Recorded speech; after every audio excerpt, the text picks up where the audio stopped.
Hi everyone, good afternoon. It's already 3 in the afternoon in Madrid. So I'm Julia Dupuy, principal at AFRY Management Consulting in Madrid, and I'm here with my dear colleagues, Alvaro and Pablo, who both belong to the Iberian team. The three of us, we spend most of our time working on hydrogen projects in Spain, Portugal, or even South America, and we are very glad to see this afternoon so many attendees in the room and interest for this new technology that is hydrogen, and in particular, renewable hydrogen.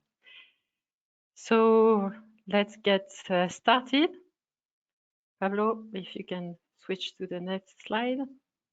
Yes, here are details and pictures. So in this 30-minute webinar, we'll share our view on the Spanish renewable hydrogen market and try to understand how Spain stands in this arena. We don't pretend to answer to all the questions that you may have on this new market and challenging market, to be honest. So please do not hesitate to ask questions in the Q&A panel on your screen, and we'll try to cover as many as possible in the last 15 minutes of the presentation. So maybe next slide, Pablo. So before delving into the Spanish hydrogen market, I want to take a couple of minutes and explain briefly what role AFRY is playing in this field. At AFRY, we have the ambition to be the leading advisor to the hydrogen and low carbon fuels industry. So as some of you may know, we provide both advisory services from our management consulting division, but also technical expertise across the whole value chain through our process industry division with many colleagues in the Nordics and all around Europe. Our objective is to provide a one-stop shop for our clients at each stage of their journey in the energy transition. So this could range from defining a corporate strategy for hydrogen and goes till delivering engineering services like concept study or feasibility study. As we are technology agnostic, we offer a unique and independent point of view. Since 2021, we've worked and participated in more than 250 projects delivered globally in more than 30 countries. And we have worked on more than 15 gigawatts of electrolyzer capacity. So in Spain, we have already some experience and work on quite considerable projects, in particular also in hydrogen derivatives such as ammonia, e-methanol, or sustainable aviation fuel, and work with a number of recognized experts in those fields as well. So today we are very happy to inform you that we are launching our first off-the-shelf report about renewable hydrogen in Spain. We hope this will be of interest and a success, as we are hoping for numerous updates in the coming years as the market consolidates. We have put a lot of effort to create this guide to help you navigate in a nascent, challenging and booming market. It's a 100-page report where we share our independent vision on the Spanish renewable hydrogen market, as well as on the expected supply and demand. And in the last session, we put a lot of quantitative information around the production cost based on our in-house modeling outputs.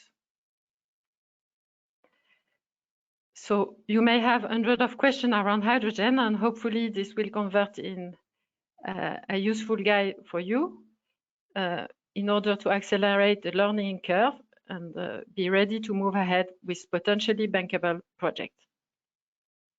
So today, in this short webinar, we'd like to share some elements from this report. We trust they would be valuable to any new entrant in this market, but also to more experienced developers. So the agenda for today is the following one. So we will cover 4 sections and try to answer the difficult question about Spain being a future leader in the renewable hydrogen sphere.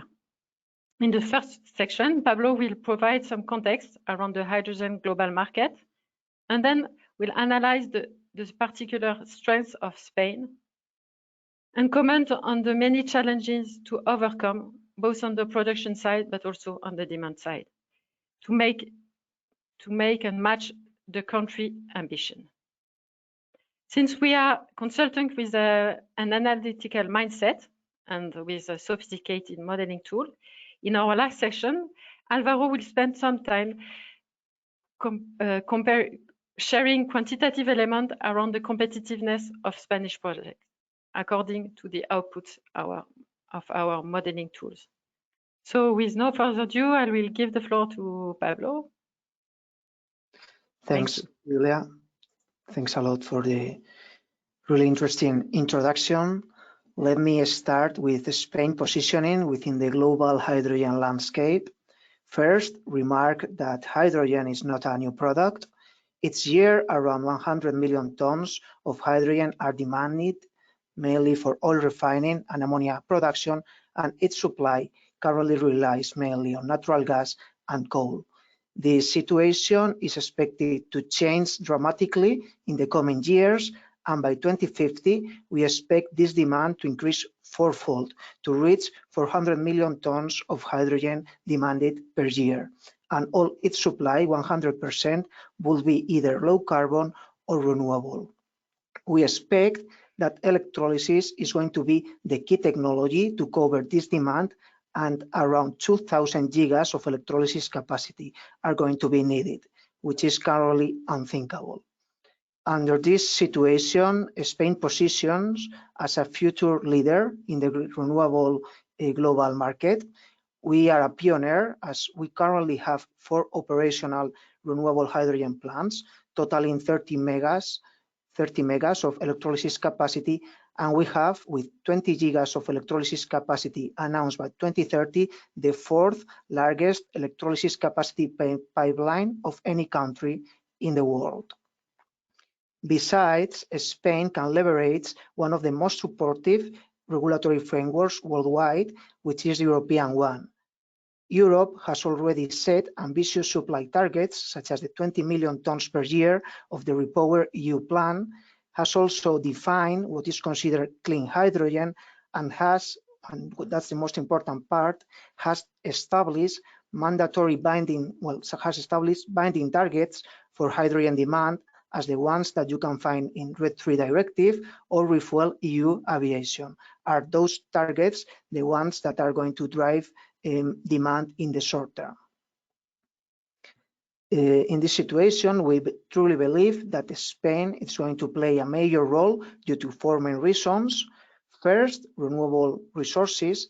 Spain excels in sun and wind, land is available, and we have a fairly decarbonized power mix.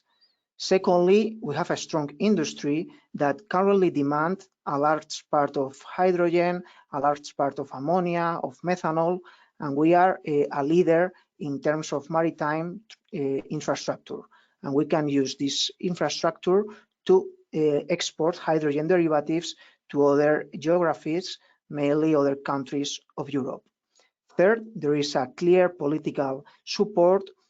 And last but not least, market appetite is huge. There are a lot of players, oil and gas companies, utilities, gas infrastructure operators from Spain and from abroad tackling the Spanish hydrogen market.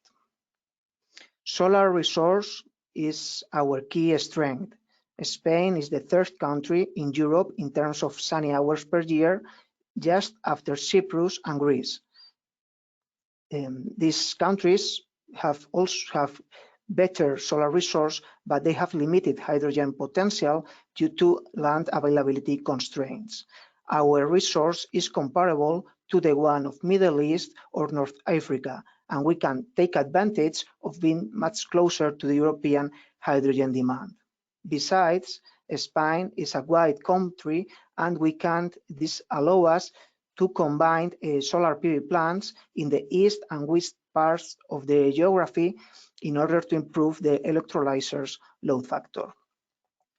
Second, wind resource is not the most strong point, but a resource is quite decent, and these assets are usually used also to improve electrolyzer load factor.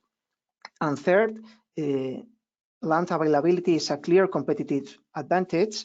Spain population density is much lower compared to European peers such as France, Italy, or Germany. These good conditions have allowed us to have already a fairly decarbonized generation mix. In 2023, 54% of our generation was renewable, increasing up to 75% when including nuclear power.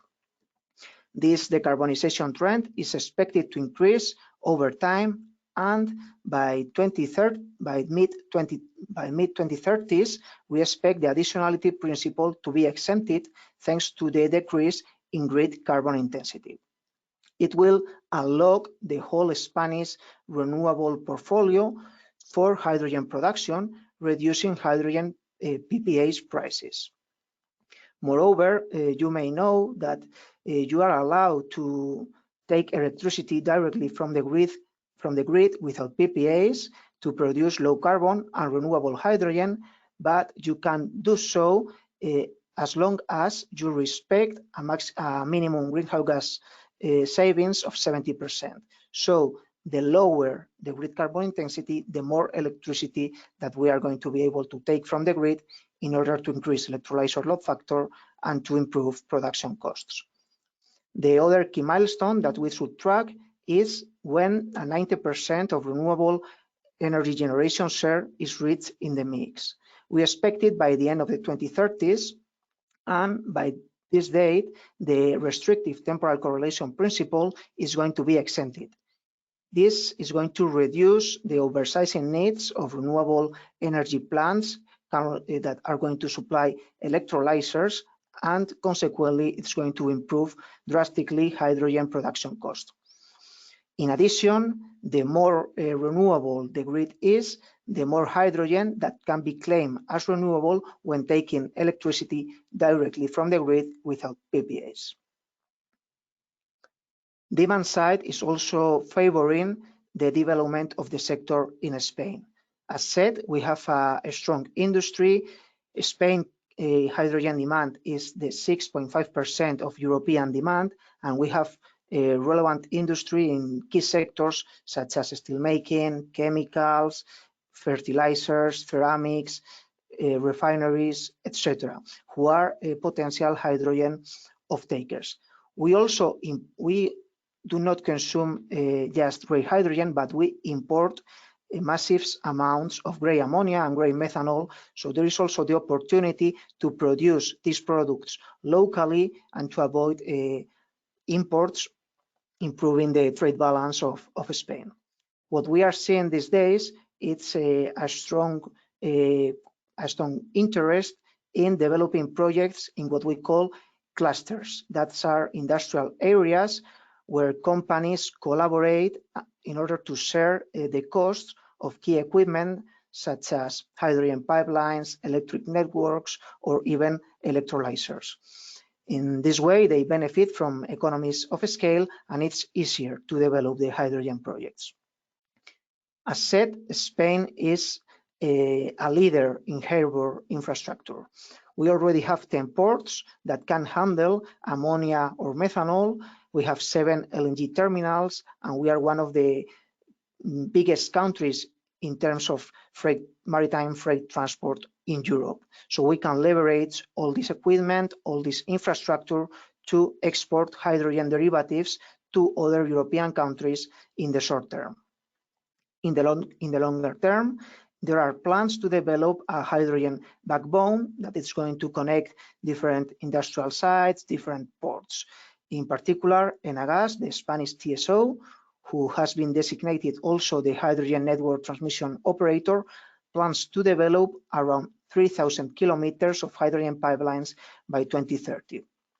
Of course, it will bring a lot of benefits for the sector, but in AFRY we have a more conservative view, and we believe that certain delays can be expected, mainly because by this date, hydrogen production and hydrogen demand is not going to be enough to allow an appropriate operation of this infrastructure. Political support is massive. The government has quite ambitious targets, targeting to deploy 11 gigas of electrolysis capacity by 2030. They have allocated 3 billion euros to support renewable hydrogen projects, of which 500 millions have already been distributed. They have also provided other measures in order to reduce the OPEX of these projects, such as exemptions of grid tariffs for electrolyzers, and they have simplified the permitting of electrolysis facilities. Market appetite is even stronger compared to government targets. We estimate that there is a pipeline of about 20 gigas of electrolysis capacity that aims to be developed by 2030, and our figure is in line with recent Enagás call for interest results, which was backed by 200 companies that has declared that they have 23 gigas of electrolysis capacity of relatively mature projects planned by 2030. However, also in this point, we have a more conservative or realistic view, and we foresee less or around 1/4 of these 20 gigas electrolysis to be deployed by 2030. The main reason for that is that demand is not ready. Hydrogen cost competitiveness is not expected until the longer term, and therefore in the short and medium term, renewable hydrogen demand is mainly driven by binding targets imposed in the industrial and transport sector. This mandatory European hydrogen demand, it's about 4 million, estimated at 4 million tons of renewable hydrogen per year that would require around 40 gigas of electrolysis. So it's unrealistic to assume that Spain is going to deploy 20 gigas, as it will imply having the 50% of the market share. And the second reason is production challenges that are facing all these projects. Hydrogen promoters find difficulties from supply chain bottlenecks to bankability issues. To conclude, I would like to do a reality check, trying to explain what actually involves deploying 11 gigas of electrolysis capacity by 2030. It will need a 7-fold increase in global electrolysis manufacturing capabilities. It will imply an unprecedented RES development rhythm in Spain. Just 4 gigas per year are required of renewables should be deployed in Spain to supply these 11 gigas of electrolysis. And we still have to decarbonize and to supply electricity to heat pumps, electric vehicles, data centers, conventional demand. So if we add these 4 gigas to these other demands, the rhythm is unsustainable. Third, the investment is massive. We have estimated that 30 billion euros are required to deploy these 11 gigas of electrolysis, renewable energy plants, and hydrogen derivatives equipment. CapEx even increases when considering hydrogen pipelines, electric networks, or industrial processes retrofitting. Therefore, the bankability of all these investments would be unfeasible. And finally, many project developers are facing today a lot of difficulties for connecting their electrolyzers to the transmission grid.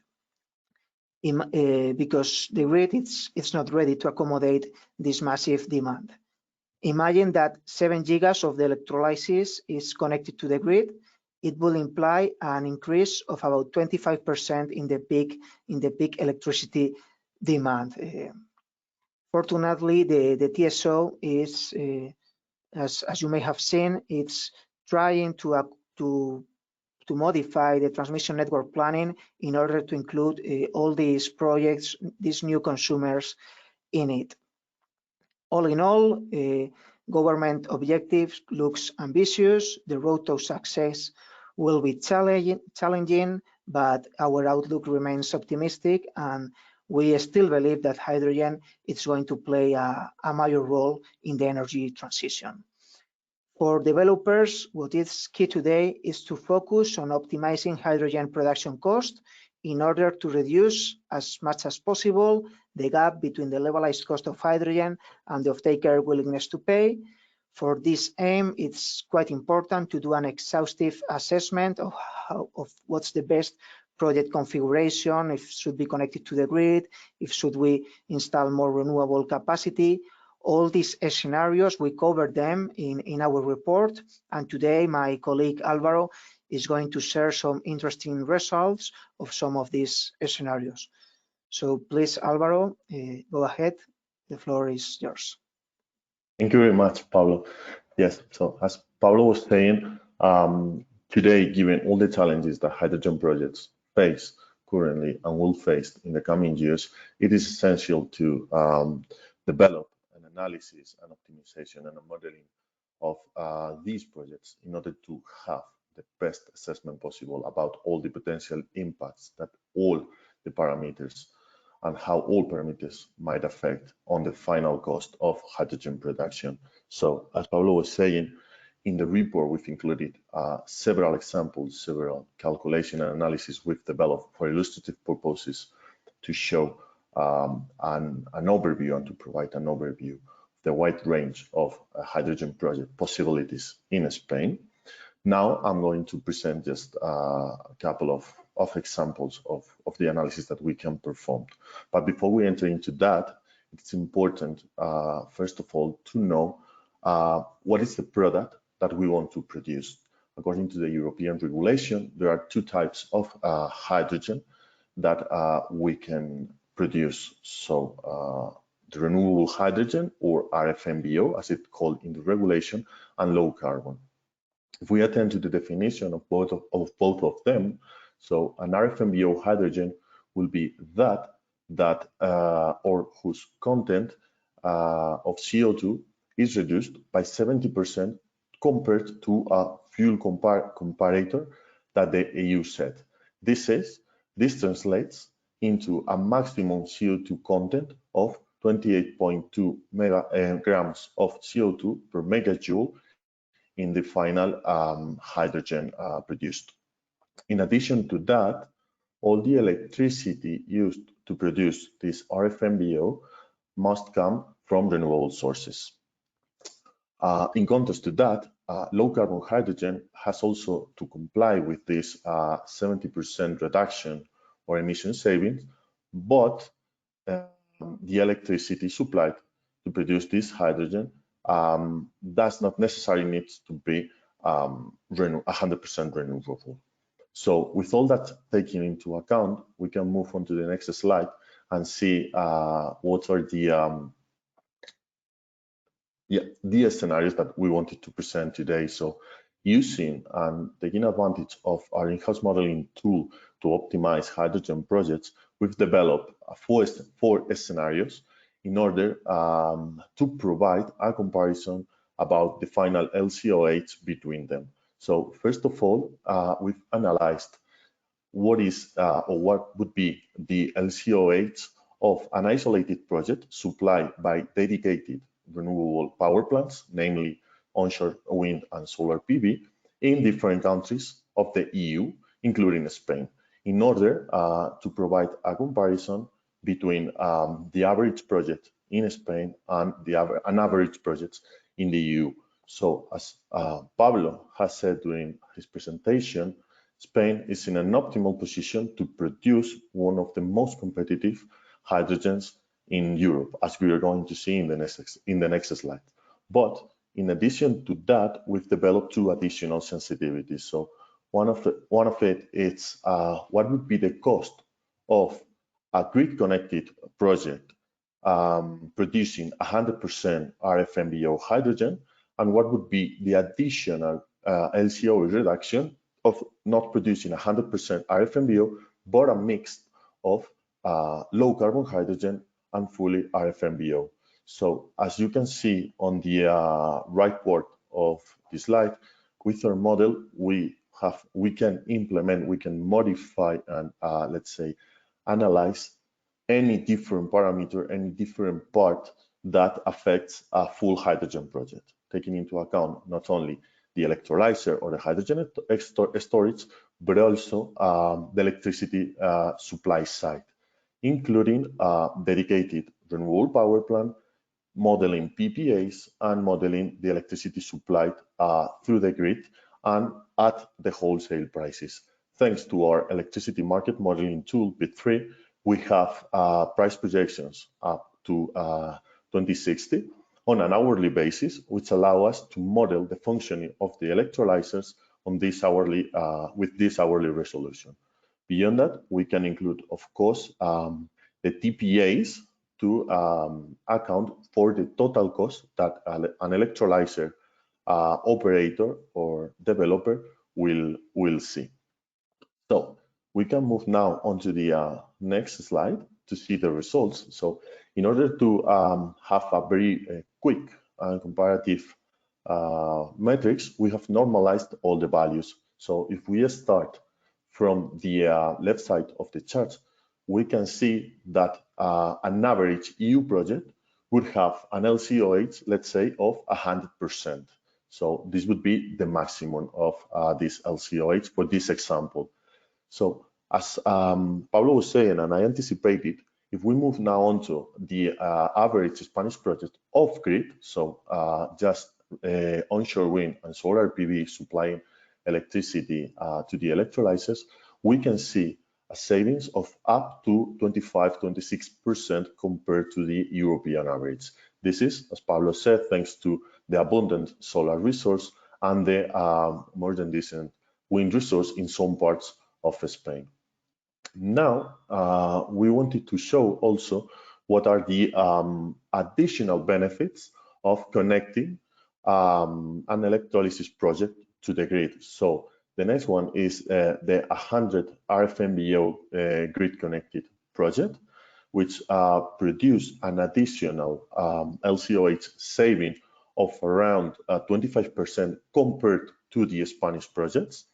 And beyond that, if we go into the low carbon RFNBO mix, which is the last example we're going to show today, we can have a savings of around 30% compared to an off-grid projects.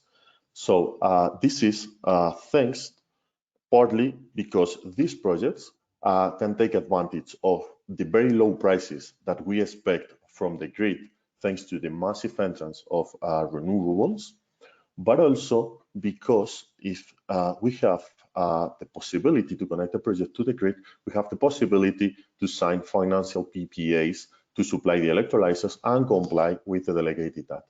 This, for instance, allows us to sign a portfolio of solar PVs power plants distributed along the country, which allow us to increase our power supply thanks to the different generation profiles that Pablo showed earlier. So what we wanted to show here is what is the potential benefits of exploiting this grid and how important it is to analyze and to have a good understanding and assessment of the grid impacts. So if we enter lastly on the low carbon grid connected, what we see is that there's additional benefits because instead of oversizing the rest supply to comply with the delegated act, we can take additional advantages of electricity supply from the grid at very low prices. We increase our electricity supply cost, but we obviously reduce our needs for CapEx and OpEx of mainly renewables. I think, I hope this looked like interesting to you, and Julia, over. Sorry. So thanks, Pablo and Alvaro. I was saying that I just want to summarize briefly the main takeaway of our presentation. So we see that Spain clearly positions itself as a leader in the future hydrogen market, or maybe a as a future leader in the hydrogen market. Depends how you want to present it. And why? Because Spain clearly has key strengths, and I think probably all of us know that they have here we have excellent solar and wind resources. We have a committed government and also a strong market appetite. But that being said, the road will be bumpy because to become a leader, and I think it's challenging for every other European member state. Here in Spain, and generally speaking, the demand is still cautious to commit to a long-term offtake. We know the size of the challenges, the massive investment that will be needed to climb up the scale, and we know that the challenges are also on the production side. But that being said, we are very optimistic, and to be honest, I've now looked at the former webinar we did on hydrogen. I think it was back in April 2020, in the middle of the COVID crisis, and I'm impressed by how the sector and the learning curve improvement, including ourselves, obviously. And I truly believe that with the appropriate modeling tool and understanding the correct setup, projects can be configured in the best way in order to improve their competitiveness. And the competitiveness for Spain, as Alvaro has shown, is clear. Obviously, we are looking at average, so everything will depend on a project basis, but we have already seen very interesting projects studied in our office, so hopefully some of yours will reach us, and we'll be happy to help understanding all those elements. So, as I said, I think we can have a look to a few interesting questions that was raised either in the chat or formally. And I think that Alvaro, maybe you can cover this one, which has to do with the solar PV development evolution in Spain in the coming years, and also to understand how this could hopefully positively affect project feasibility and profitability. So Alvaro, if you want to cover this one. Thank you very much, Julia. That's a really interesting question, and certainly a really difficult to answer in just a very few sentences. So yeah, the forecast of solar PV development in Spain is impressive. I think that in the coming years, the deployment of additional capacity will be large, thanks to the larger source that we already mentioned. And this is obviously an advantage for electrolyzers. The more renewables in the system, the lower the electricity prices, and the more the available renewable electricity to produce renewable hydrogen. Nonetheless, the challenge will be to assess probably the convenience for an electrolyzer to sign a PPA with solar PV, or to go directly through the wholesale market and supply electricity through the wholesale market.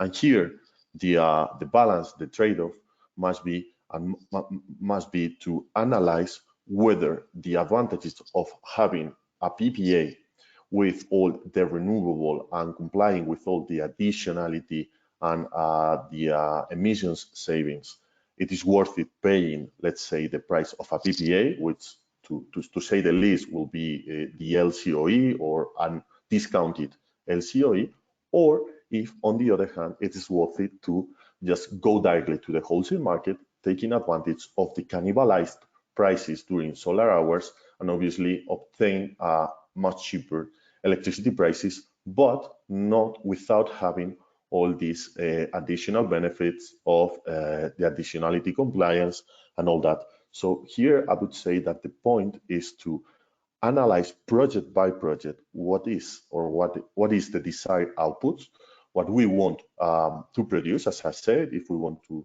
go for 100% RFNBO, if we prefer to go for a low carbon hydrogen, who is our off-taker, what our off-taker is demanding, and then carry out a deep analysis about how can we procure the optimal electricity source for our electrolyzer.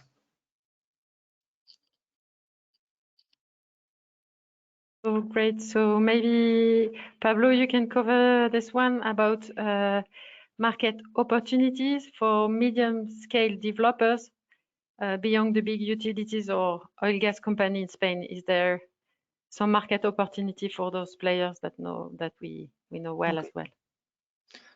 Okay, so the question is if smaller or medium-sized developers can access the hydrogen market. My view, yes, of course, there is always an opportunity. Let's say we are seeing a lot of developers, not quite large scale, that have major projects, that have a coherent approach, and that we expect them to reach FID in the coming years. Of course, it's challenging because hydrogen sector is quite capital intensive. It's an immature sector, and investors ask for high returns considering the risks. But there are opportunities. In our view, the most current approach, if you don't have an existing demand that you can leverage, it's trying to go for a higher value-added product, try to transform the hydrogen into a derivative such as green steel, green ammonia, green methanol. In this way, you will access to a bigger demand, even an existing demand than you can decarbonize, and the off-taker willingness to pay is going to be higher. Where we don't see the opportunity, and I think it's also important to emphasize this, is, well, having a project just close to the future hydrogen network, of course, it's an advantage, but it doesn't mean that it's a good opportunity because you still need demand. There are many other things that you will need apart from being close to the future hydrogen network. Interconnections to other countries going to take long, and national hydrogen demand is limited. So in conclusion, our best recommendation for small scale and mid scale developers that we believe that they have opportunities is to transform the hydrogen into a higher value added product. Yes, thank you. Thank you, Pablo. It's true that hydrogen is still a nascent market, no? So for maybe companies that have lower capital intensive capabilities, it's more challenging, and all in all, everything will depend on the risk appetite of a company. So because still off-takers are hesitating to contract hydrogen products, but we have seen in the last month, and I think it's somehow accelerating, we have seen the first renewable PPA hydrogen, PPA for electricity, PPA for hydrogen being signed, and even the hydrogen purchase agreement are started to be negotiated and structured. Also, another news, and I think it's also relevant for you to know, is that power and market exchanges are now starting to publish hydrogen price assessment to increase price formation and market transparency. So this is also very important to have some visibility on price, and this is something that we will follow from here very closely. Also, other good news are the hydrogen guarantees of origin that are now emitted in Spain by the gas TSO by Enagas, and also the hydrogen certification that is now possible. So we are moving ahead, and I mean, as I said at the beginning, in a few months things have largely improved. So a lot of good news.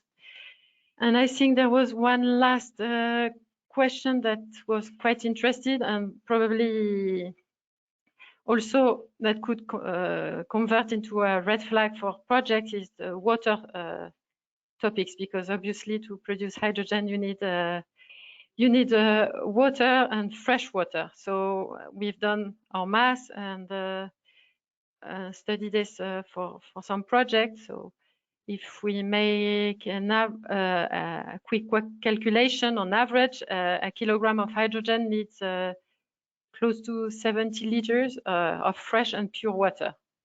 So a lot will depend, obviously, on the quality of the water inflows. But this would mean that for 1 million tons of electrolytic hydrogen, you will require close to 3% of the current industrial water needs. So, and it's only 0.2% of the total water needs of Spain, including agriculture. So obviously, this figure seems quite low, but the reality obviously is more complex because everything will depend, will be based on a project based. As you know, Spain is a dry country where in some region waterfalls are scarce and erratic, and you will be competing with other activities such as agriculture.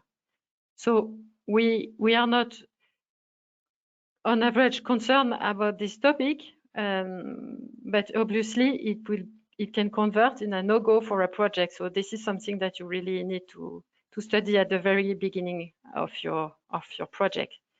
We have also looked at desalination cost, because this is also a solution for a country that has a lot of coastal region and as Pablo mentioned, harbors and infrastructure ready if you want to import derivatives. So the increased cost, water cost, if you use a desalination technology, will only incur by 10 cents the cost of your LCOH. So again, this is something to have in mind if you are considering a project on the coastal zone. So I think here we can conclude this presentation, and you have on the last slide our contact details. So I hope you found this presentation insightful and that it has raised additional questions to answer. So would be happy to follow up on anything, and for the question we haven't answered yet, we'll get back to you. Thank you very much for listening to us, and hopefully talk to you soon. Bye-bye. Thank you. Bye.